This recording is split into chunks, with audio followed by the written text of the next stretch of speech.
Pendant des années, William Wagstaff, qui a été missionnaire dans la mission du nord des États du centre de 1928 à 1930, a été déçu de ne pas avoir baptisé davantage de personnes. Durant l'été 1929, son compagnon et lui ont rendu visite à une famille de fermiers à plus de 280 km à l'ouest de Winnipeg. Frère Wagstaff se rappelle avoir donné un exemplaire du livre de Mormon à la mère de famille et avoir discuté de l'Évangile avec elle pendant de nombreuses visites cet été-là et le suivant.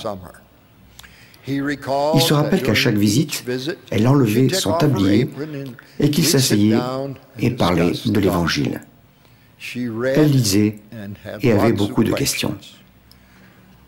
Mais à la fin de sa mission, elle ne s'était toujours pas fait baptiser et il a perdu contact avec elle. Frère Wagstaff est rentré chez lui, s'est marié et a levé ses enfants. Mais en octobre 1969, sa femme et lui ont assisté à une réunion des anciens de sa mission. Une dame l'a abordé et lui a demandé « Vous êtes frère Wagstaff, n'est-ce pas ?» Elle s'est présentée comme étant la femme qu'il avait instruite à la ferme loin de Winnipeg.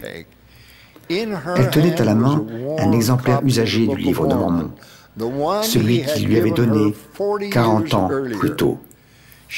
Elle m'a montré le livre, raconte-t-il. Je l'ai ouvert au début et j'ai vu mon nom et mon adresse. Elle a ensuite dit à frère Wagstaff qu'une soixantaine de membres de sa famille étaient membres de l'Église, dont un président de branche. Frère Wagstaff a planté la semence pendant sa mission, mais est rentré chez lui alors qu'elle était encore en terre. 40 ans plus tard, il a eu connaissance de la riche moisson qui avait été produite et a vu combien il est vrai que ce qu'un homme aura semé, il le moissonnera aussi.